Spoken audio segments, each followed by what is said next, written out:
for a new beginning.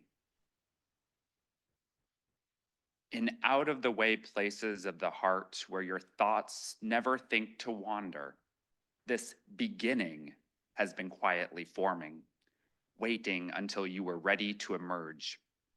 For a long time, it has watched your desire, feeling the emptiness growing inside you, noticing how you willed yourself on, still unable to leave what you had outgrown. It watched you play with the seduction of safety and the gray promises that sameness whispered, heard the waves of turmoil rise and relent, wondered, would you always live like this? Then the delight, when your courage kindled and out you stepped onto new ground, your eyes young again with energy and dream, a path of plenitude opening before you. Though your destination is not yet clear, you can trust the promise of this opening. Unfurl yourself into the grace of beginning that is at one with your life's desire. Awaken your spirit to adventure, hold nothing back, learn to find ease in risk. Soon you will be home in a new rhythm, for your soul senses that the world awaits you. Thank you.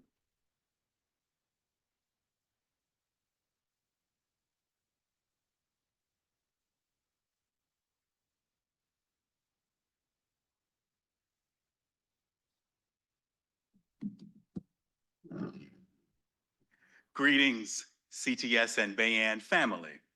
I am delighted to introduce Dr. Latif. Dr. Jabril Latif is Dean of Bayan Islamic Graduate School. He is committed to community development and academic excellence, combining over a decade of traditional study in the Middle East with academic modes of training in journalism, philosophy, English, and Islamic studies. An experienced academic leader, he has lectured extensively, chaired curricula and accreditation, and directed research. Dr. Latif is the author of numerous peer-reviewed articles and book chapters on Islam, media, and political economy, and he holds a BA from the University of Laverne, an MA from California State University, a second MA from the University of California, Irvine, and a PhD from the University of Birmingham. We are honored to learn from and with you today, Dr. Latif. My pleasure. Appreciate you.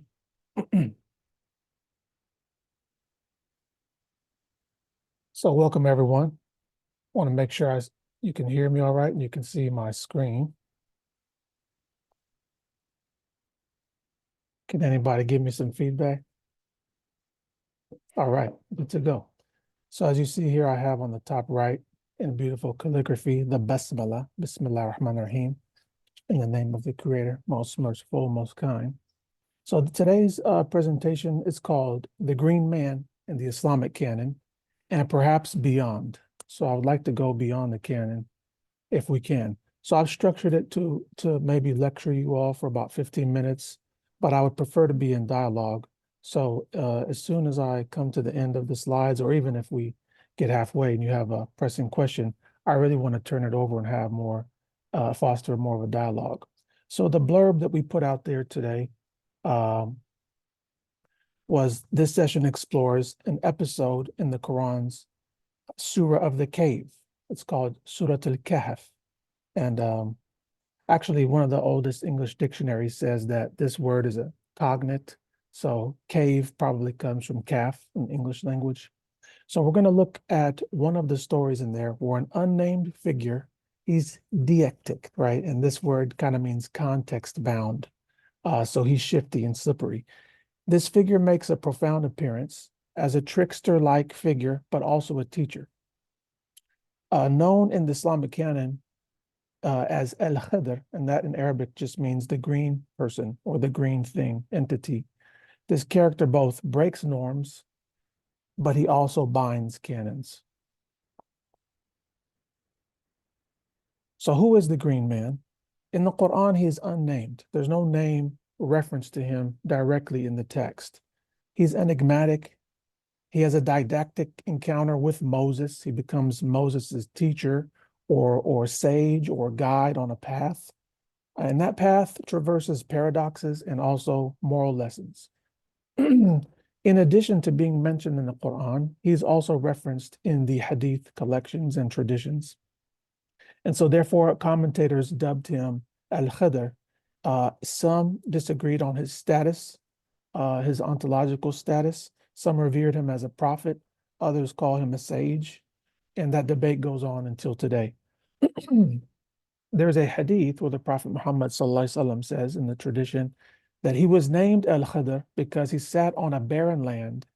And when he did, it became green with vegetation. So any of my Buddhist scholars now are perhaps conceptualizing some parallels. In Arabic, Al-Khidr, it means the verdant or the green one, and it implies a possessor of greening or renewing effects, renewal. And that can be on places, it can be imbued into people, spirits, souls, etc. Some have theorized him as Alexander the Great's, wazir, who fortuitously stumbled upon the fountain, although Alexander, in contrast, did not. But in the Quran, he's just referenced as a servant. And so Muslims are recommended to read this entire chapter of the cave every Friday. And considering that it's an oft-read surah or chapter, I feel like it's highly under-theorized. So every Friday, the believer is told to seek refuge in the cave. There's a lot of deep metaphors there. So we'll jump right into, I chose for today, the study Quran, because I've had opportunity to dialogue with some of its translators and authors, and I feel like this language is the most fitting for the English. And so it jumps into, out of 4 stories that are in a sequence, the 3rd story. So we're on ayah or verse number 60, and it goes into the mid-70s. So it jumps in directly. And one Moses said to his servant, I shall continue on till I reach the junction of the 2 seas, even if I journey for a long time. So, in philosophy, the 2 seas, what they call in Arabic, the Majmu' al-Bahrain, is where, the outward and the inward come together, the spiritual and the material come together. So this is this crossing. And so we see now that Moses is desiring to go on a border crossing himself. Then when they reached the junction of the 2, they forgot their fish. Okay. The fish here is referenced, and the commentators have many insights on what the fish is. But the fish across traditions has a significance. Yes, on the first surface level, the fish can be the sustenance. But beyond that, the fish is referenced across traditions for many different insights. And it made its way to the sea, burrowing away. So we have this vivid imagery of them tarrying and traveling, and they're getting tired, and they look for their fish, and the fish has escaped. And this is also referenced in the commentary that this is perhaps Joshua who's accompanying Moses. 62. Then when they had passed beyond, he said to his servant, Moses speaking to Joshua, bring us our meal.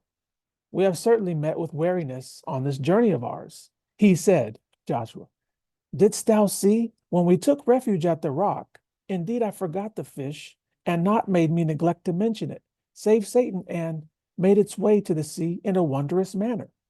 Now, I have to mention here, the Arabic, the English, we're not doing justice to the Arabic per se. It's not that English is impoverished in any way at all. I love it as a native tongue.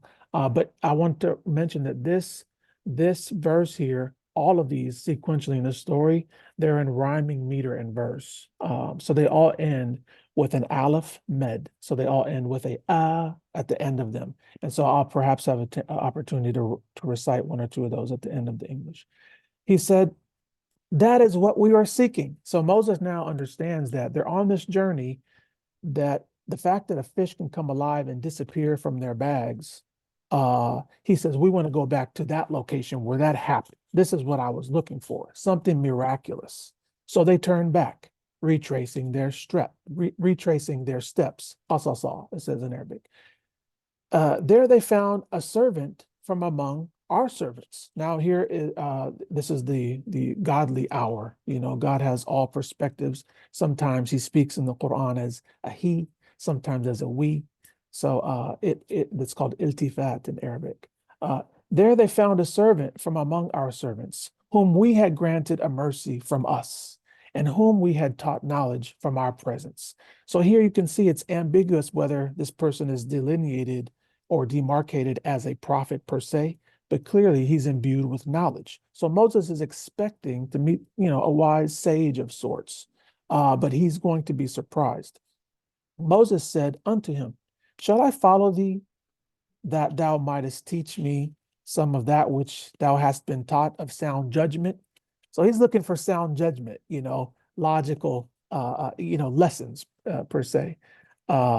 He said, now we're talking about Khidr, or the green man, truly thou wilt not be able to bear patiently with me. And how canst thou bear patiently with what you have no awareness of? He said, no, no, no. So Moses says, no, no, no. You will find me patient if God wills, and I shall not disobey these in any matter. So they come to an agreement that if we're going to have this teacher-student relationship, you need to be ready. And actually, I don't think you will be ready to see my teaching pedagogy, or we might say androgogy if it's adults involved. And I shall not disobey thee. So he agrees. Okay, so they start off on an agreement. And now we're on verse 70.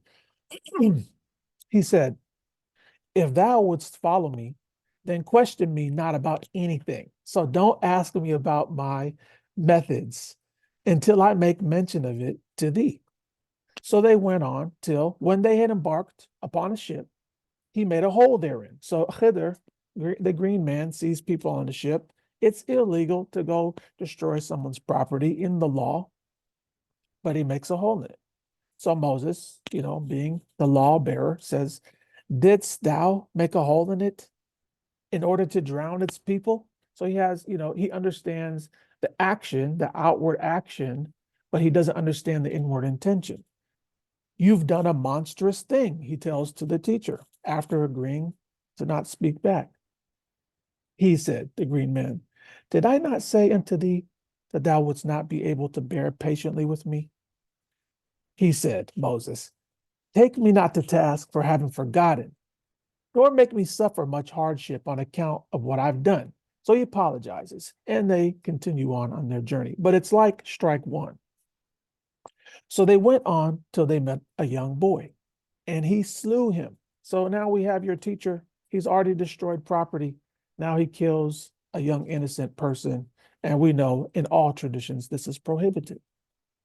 So they went on till they met that young boy, and he slew him. He said, didst thou slay a pure soul who had slain no other soul?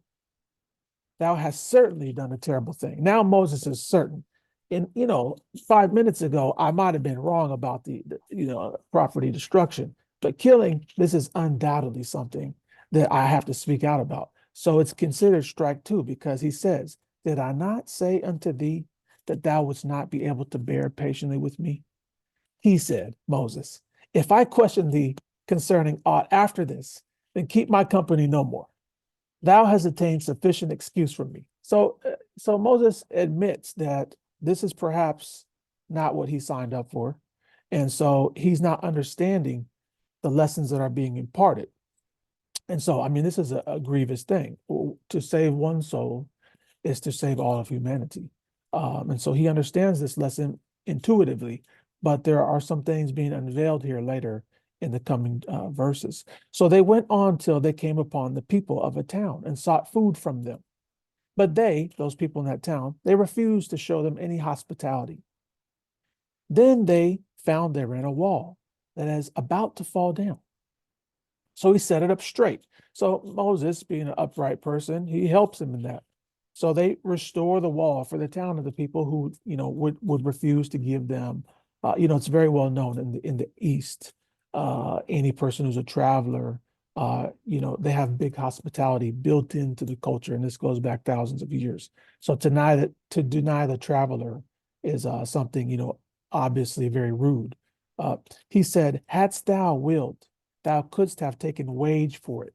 So Moses saying, they didn't give us any hospitality. Perhaps we should have charged them for restoring this wall.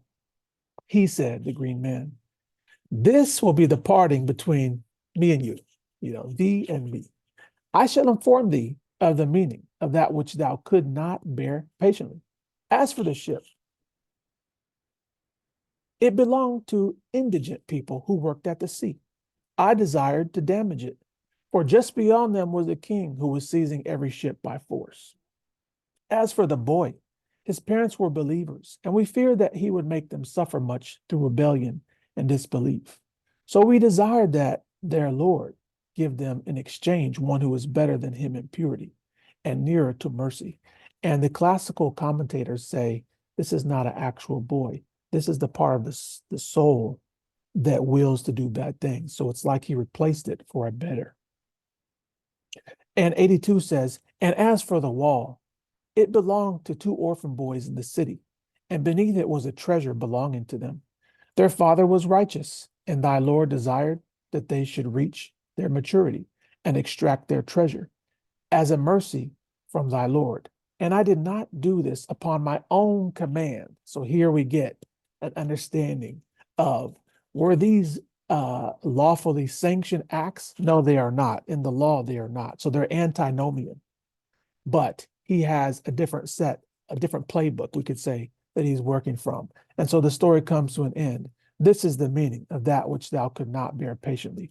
Now, the classical commentators in both the Sunni, the Shia traditions, also, the people who are into Sufism, have a lot to say about this character. So although the bulk of the canonical commentary on Al-Khidr confers meaning onto him, dependent of all these other folkloric and other characterizations that I'm going to bring into the conversation, just within the tradition itself of Islam, the exegetes have historically acknowledged a wide range of associations with this character.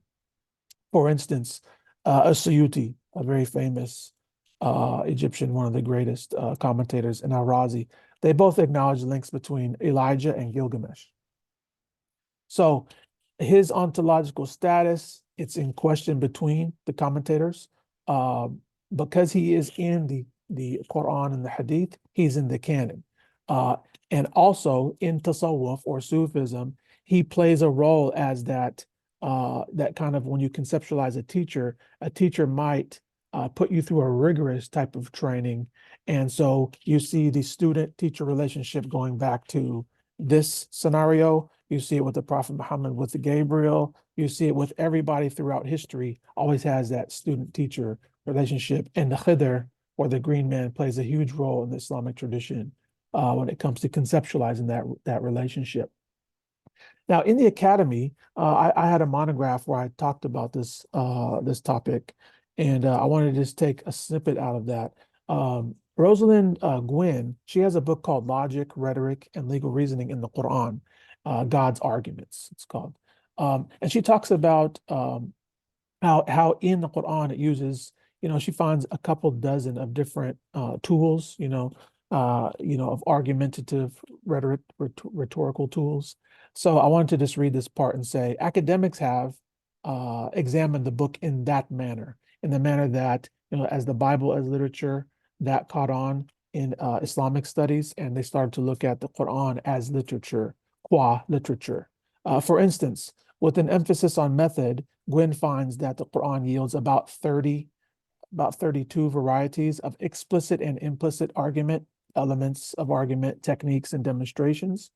Yet despite its textual intricacy, the believer commonly treats it like a Western person understands, the history of life in the polis, a Gregorian chant, or a dithyramb. It's kind of a mellifluous recitation, and it's a devotion to God more than it is a literary text. The recitation itself then becomes an experience of the heart, whereby the state of the listener can be impacted by the recitation, which at below 15 hertz It assists you in calming down. You become in a beta state. It morphs into an alpha state, as you now focus on the content. It's between 9 and 14 hertz. And it's also a mode of relaxing and now becoming activating the creativity. So my argument was that although the Quran is, a literature itself, the reason why that didn't catch on in the academy is because there's too many dimensions there to reduce it down to just a literary text.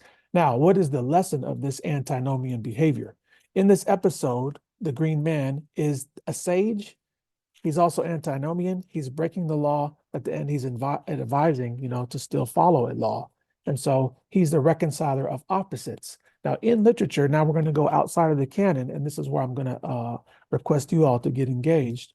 I wanted to bring up a few people who were referenced in various traditions, who bring in cognates, who have been mentioned in monographs about this. For instance, the trickster. The trickster can impart a moral lesson. He can beguile. So he has that antinomian behavior.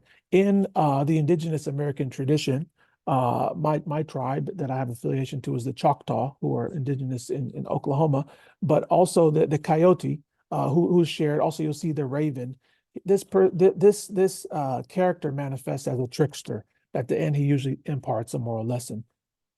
Yoda, culturally been popular for the last 50 years. And, Yoda was perceived, if you look into the podcast where they ask, the people on the cast, how did you come up with this character? In the Hebrew, and I would like my colleague to correct my pronunciation of this, but the one who knows, right? The Arif Billah is the Yoda in Hebrew. And also in Sanskrit, he's like the warrior. So this is kind of like a dual meaning of why this green man continues to attract audiences as this archetype, this spiritual archetype continues. You see it in popular culture. Now, extra canonical and underexplored associations, these are the ones I'm interested in publishing about. There has been a lot to be said about Melchizedek. Meleki, my Lord, is Sadiq, is righteousness, in the Hebrew. Again, please give me the correct pronunciation if I've made an error on that. But in the book of Genesis, you have Abraham, who's going and paying a tribute to this character. And who is this character? There's a lot of debate about it. And I would ask my Christian brethren, some have considered him as a Christophany. Others have, there's many different explanations for him in the hermeneutic tradition there. In the Buddhist tradition, the three baskets, it's the essential canon, and it ascribes authorship to Buddha. And you'll always see Buddha sitting here next to this type of a tree. In Arabic, it's called the Sidrat al-Muntaha, and this tree has significance. And yes, it's green, but yes, it's also the last station that the Prophet Muhammad could reach when he was having the dialogue with his Lord about how to perform the prayer, something that Moses gave him guidance on. So you'll see a parallel in the literature about the green man and the Buddha as a reconciler of paradox. And so remember the hadith that I cited at the beginning. He was named the green man because he sat upon a barren land. And when he did, it became green vegetation. And actually, there's many classical exegetes. There's a book called Al-Mihl wal-Nihl, where this very, erudite Shahrastani, his name was, he lived in Afghanistan. Today's what we call Afghanistan. And he said, from all what I understand from the Buddhist people who I live with and their scholars, I would say that Khidr, the green man, they are the same spiritual archetype or the same actual entity. So considering that a singular motif plausibly links all these multiple doctrines, I would say Al-Khidr is highly under-theorized.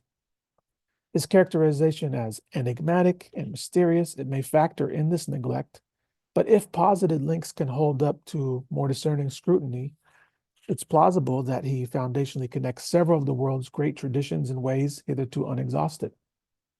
So I'll end with a couple of more that we looked at, but this is not an extant list, and that concludes the lecturing aspect. I'm going to stop sharing, and I would really invite your feedback and participation.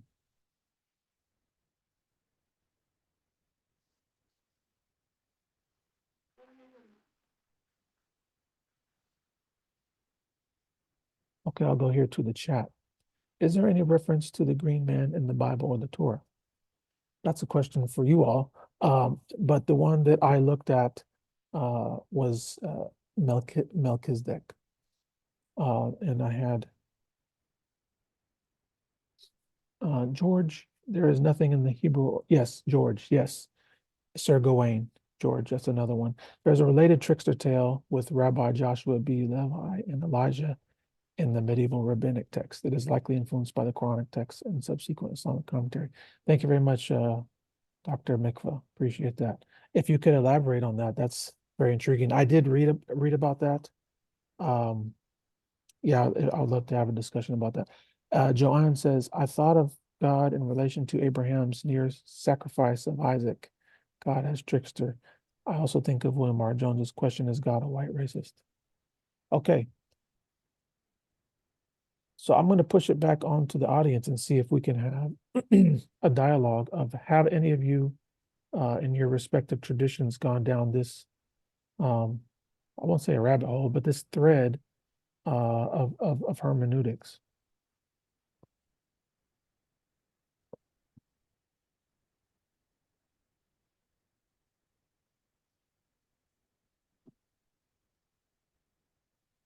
I'd like to call on Dr. Mikva and see if she could elaborate. Are you able to unmute? Sure. Okay, great. I have not looked substantively into this story. Actually, my mentor and PhD advisor, Bert Posadsky, wrote a book about this composition, Chibur Yafeh, by Rabbi Nissim, who it's clearly, it's written in a Muslim milieu. I think it was probably originally written in Judeo-Arabic. He's clearly familiar with Quranic material and with some of the tafsir, some of the Islamic commentaries that emerged. So it's later than Quran. There's nothing in earlier rabbinic tradition, although sometimes people just assume if there's a story that looks midrashic, it's from early tradition. It's not. So the influence clearly goes from Islam into Jewish kind of midrashic tradition. But it clearly was smitten by the idea of this dramatic way of showing us we don't necessarily understand God's purposes, and that we think we do. You know, I mean, Job was grappling with this as well, right? The human equation of morality is not necessarily the sum of the universe. But we forget that because we are also charged at the same time to be very driven by our moral fibers and convictions. So it's grappling with that tension. It's a wonderful story. Thanks for lifting it up out of Quran and showing us how it continues to echo in so many cultures. And it echoes back because it's based on a story about Moses, right? And so it's interdependent in that nature. So right, it uses this, this paradigmatic teacher who doesn't know everything. Yes, and so he acknowledges that because extra textually, the story actually doesn't begin in the Quran, in our tradition. It begins in the Hadith, where the Prophet was on he was giving a sermon, and he said, Moses one time was asked, "Who's the wisest person in the world?" And he said, "Of course, it's me." And so then it came to him, he had a message received that actually there's one of our servants who is more knowledgeable than you. Perhaps you could humble yourself and learn something. So it came out of this need to understand these reconciliations at the higher levels that are perhaps insurmountable for the human. So thank you so much for those insights. There is, I will mention, an earlier rabbinic tradition that also is looking at Moses's limitations. In this case, it's really about the evolution of tradition. So Moses is granted a vision of the future, and Rabbi Akiva is sort of sitting in Rabbi Akiva's classrooms. Rabbi Akiva is from the 1st century CE. And Moses has to sit in the back, which is a sign of kind of being a beginner student because he doesn't really get what's going on. And one of the other students eventually asks, how do you know this? And Rabbi Akiva answers, it's from Moses on Mount Sinai, right? So it's a grappling with the idea that traditions continue to evolve and may in fact ultimately become almost unrecognizable to the earlier teachers, but nonetheless, they are authentic developments of the learning that was originally transmitted. So a different way of seeing Moses' diffuse limitations. accretions that are they spread across. Another professor named I forget her first name, Elena Hopper. She did anthropological site research, and so she went to Syria. She went all across pretty much the Middle East, and she found that this person, Khidr, was a site of interfaith exchange. So they would find an old abandoned temple of worship, whatever the faith tradition it was, and they would have his name inscribed on the top. And this would be a meeting place for certain rabbinical, study sessions. And it would also have like a portion for Muslims to trade their wares. And then this started to become a tradition. So if you go to Syria and you go into the Jami' there, the greatest mosque there, there's a corner dedicated to the Green Man. Cross traditions, right? And so different religions would visit that and venerate at that location. So it's a site of mutual faith. It's very cool. interesting.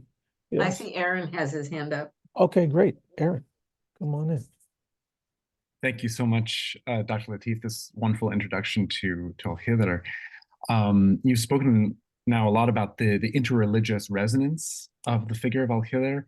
I have very little background in Islamic studies, but I'm working on a book on St. George in the modern Mediterranean. So I've encountered accounts around Khidr, especially in the Ottoman context.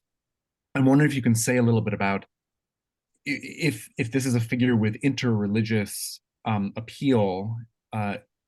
He seems also to be a figure who has been polarizing within Islam, and that there are, at least in the Ottoman context, which is the only one I'm familiar with, ways that the veneration of Al-Khidr has been suppressed or otherwise marginalized. Mosques where shrines or those sorts of corners or alcoves dedicated to Khidr have been removed or otherwise considered to be problematic in some way. So I just wonder if you would speak a little more to that. Yeah, we have a saying, نصف العلم أن يكون لا أدري. One half of knowledge is to say, I'm not sure, I don't know the answer, right? But I have read some on that, so I won't really be able to comment too much deeply, except for I have done a lot of travel in that region, for the last almost 2 decades, really. When I first went there as an athlete, I visited, the extensive sites that would mention that he was there.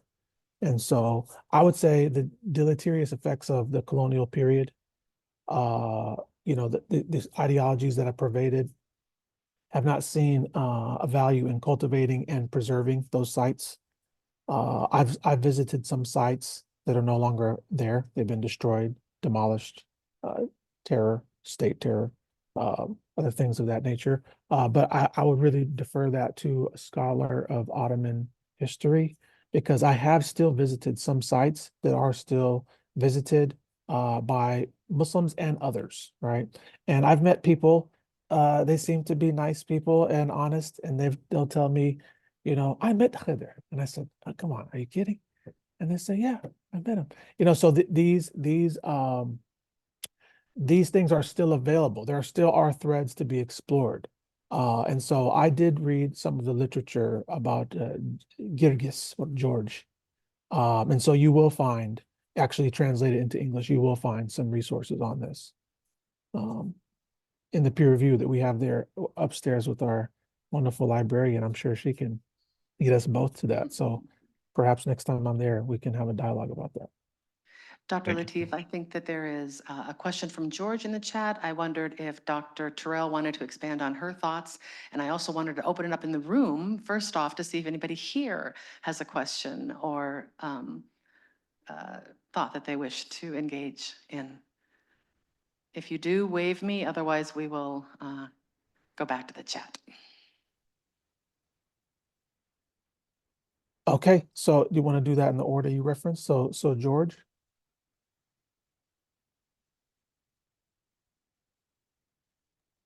Okay, George, you're muted. There you go. Yeah, thank you. Thank you.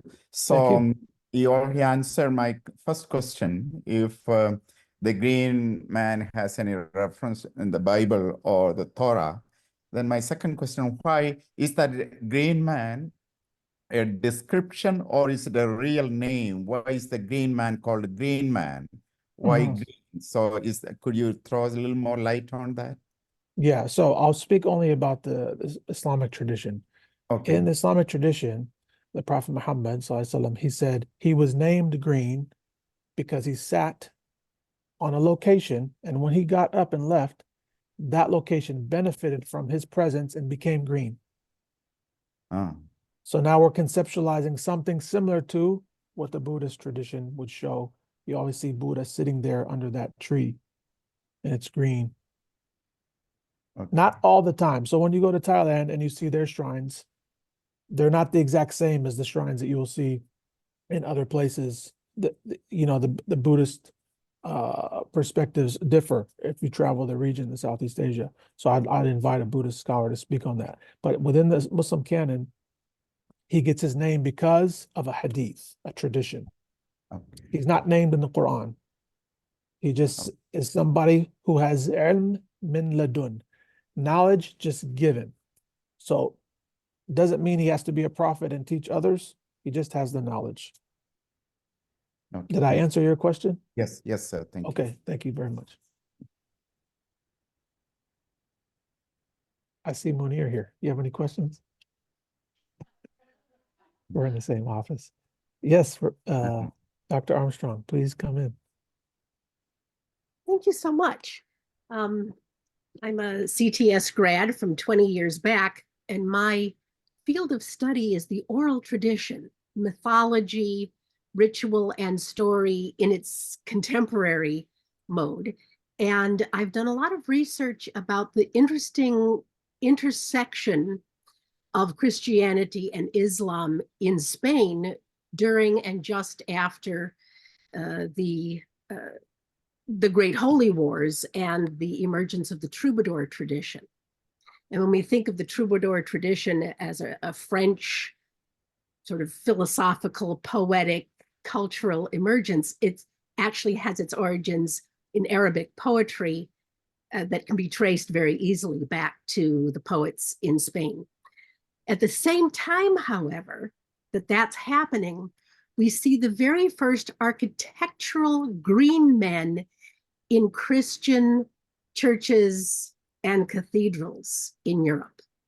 So prior to that, there are no green men in Christian churches, but suddenly with that intersection of Islam and Christianity, now it starts showing up in the architecture. And this image of the green man that figures so prominently in what we now think of as Celtic Christianity comes from that same period. So to me, this is a fascinating movement of what we might call the mythological meme of the green man. And why I'm interested is because there's such a fascination with it because of its omission in traditional Christianity, right? So the contemporary American sort of pseudo-pagans claim that we need the green man energy or motif. Yes. Because we don't have that, right? It's missing the goddess energy, that fertile, fecund alignment with things that have to do with nature.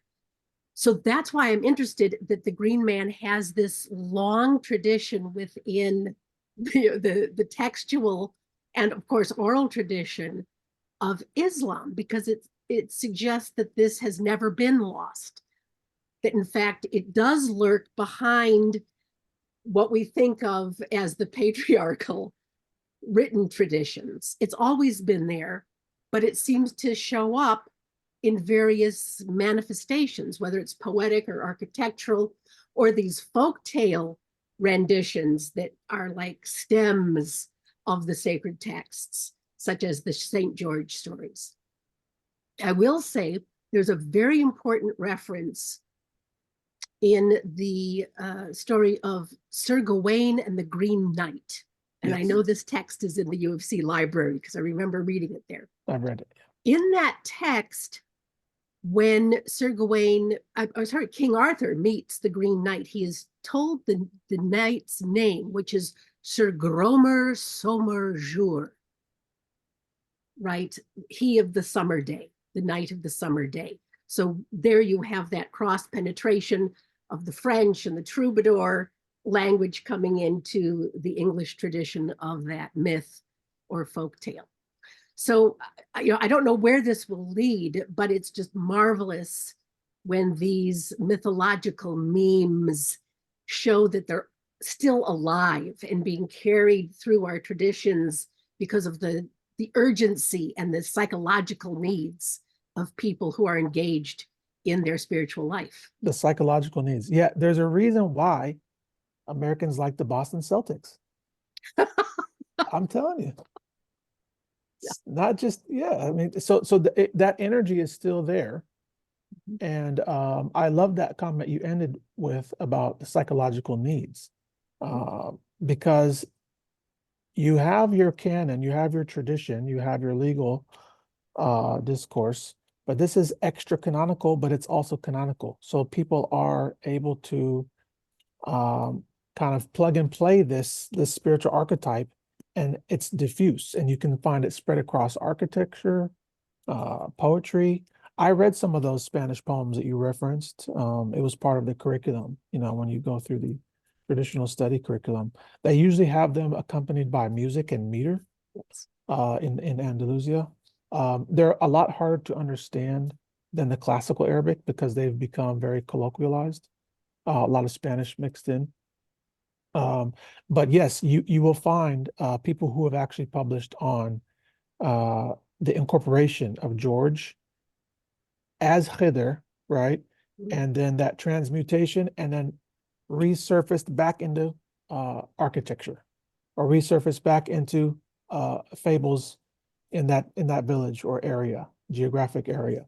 So yes, it is circuitous to say that you can't stamp out something like this, and you will find threads. Yes. Even some when you reference the music, right, that reached the Irish, right?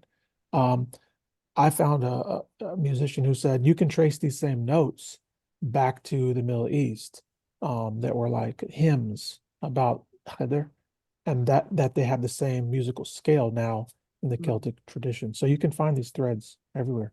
Yes. That was a wonderful comment. I appreciate that. Yes. So I guess my mind went to the question of the identity of the green man, because I'm not a textual scholar. I'm a theologian. And I was thinking about God in relationship to the trickster character and the various ways in which people have asserted, so Phyllis Tribble, for example, says that a place is made holy because God visits. But in the context of African Americans, this is a wilderness in many ways, still very much a wilderness. And so the trickster question becomes exactly important because of William R. Jones's question: is God a white racist? Especially in this context now of super nationalism, white nationalism, white supremacy, all of this that is being that is informing the zeitgeist of the age.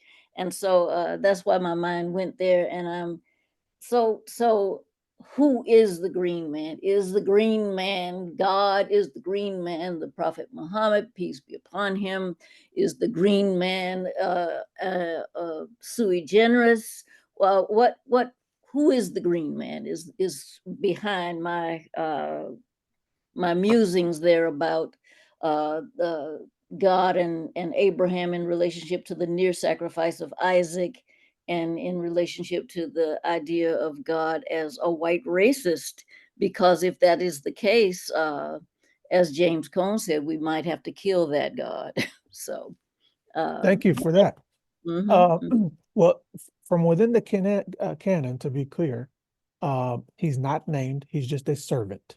So there are arguments for a theophany, but these are extra canonical. So these would be in different traditions and different folklores, you'll find there's arguments for a theophany. You do find that argument, but you don't find that argument amongst the classical exegetes in the Islamic tradition. And he's definitely not the Prophet Muhammad, sallallahu alaihi wasallam, but it's open to many other possibilities beyond those, right? So yeah, I think this needs to be theorized and explored. I find that very few people are writing on this, and the potential fruits that it could yield for peaceful, dialogue seem to be worth the risk and reward for how few people publish on this specific chapter. Now, this chapter has been popular by psychotherapists and people who are studying the mental landscape. I'm thinking of specifically about Carl Jung. Carl Jung wrote a like an understanding of his reading of this chapter. It's very hidden. I ask people who are Jungians or Freudian scholars all the time, have you read Carl Jung's translation and interpretation of Surah of the Cave? They say, no, I never heard of it. But it's there's some brilliant insights in there. And he actually did some site studies, and he found some of these places where the character is venerated. And I found that to be a rich resource. But to answer your question in part, from within the Muslim tradition, the answer is no, it's not a theophany. It's just an unnamed character who has some type of knowledge that can combine the outward and the inward, or that can kind of help you reconcile the paradoxes.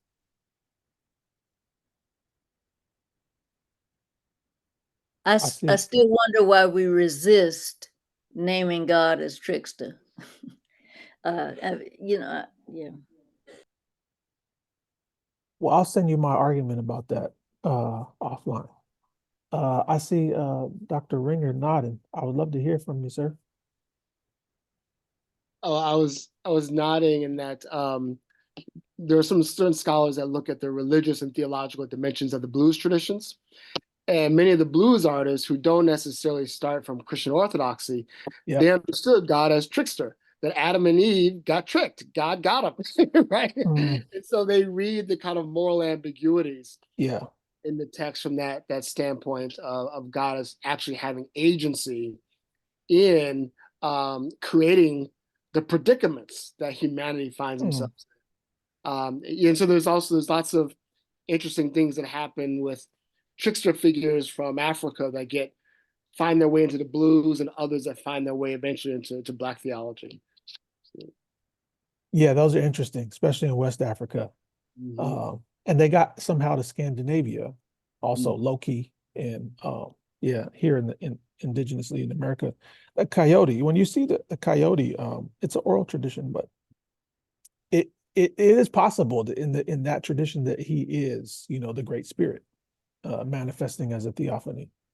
So here's a link to Dr. Jung's lecture. Oh, thank you so much, Rebecca Armstrong. Appreciate that. I think we have time for about one more question. There might be a question from Dr. Mikva in the chat, or if anybody else wants to pose a final question. I see Hazel Gomez here. Thank you for being here. You have any feedback? She's a quite dynamic speaker. I think Dr. Mikva asks, is there any relation to Plato's cave and the way that the story illuminates the limits of our knowledge? Really nice. Yeah, the refracted knowledge. I think that's a discussion for the next lunch I attend there.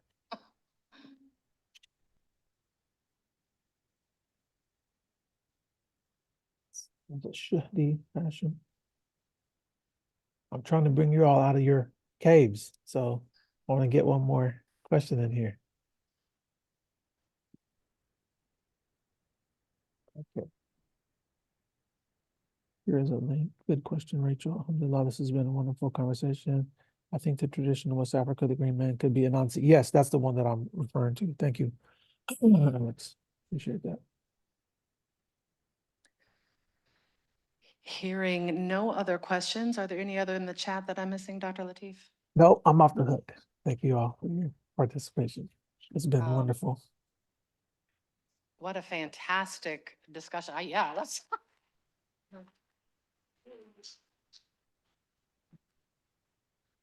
An amazing presentation and discussion to follow. Really profound thanks, Dr. Latif, for bringing this to us and for the engagement in our group. So very grateful for that conversation and for you, Dr. Latif, and our relationship with Bayan. I wanted to make a couple quick announcements and open it if there's other institutional announcements for the good of the group, either online or in person. Our Wednesday gatherings are beginning to wrap up for the year. Not yet, but beginning to. In 2 weeks on April 10th, we have the Distinguished Alumni Award, which will be an online virtual only event featuring Paul Klithaus. I'm pronouncing that right. Apologies on my mispronunciation. And then also on April 24th, we are having what we hope is a very fun hybrid event, if you can be here in person, celebrating 100 years of faculty, 100 years of teaching excellence here with 4 selected faculty, Dr. Stone, Terrell, and Haldeman. Yes. Who together have a combined 100 years of teaching. So that is profound and amazing, and we are so grateful for that. And we're going to celebrate them with a fun Wednesday gathering, and I'm going to say fun again, lunch, which promises to be fun. It might involve ice cream. So if you are present. Are there any other announcements that folks want to make? Then we thank you all for being here, both online and in person. We wish you a great rest of your day.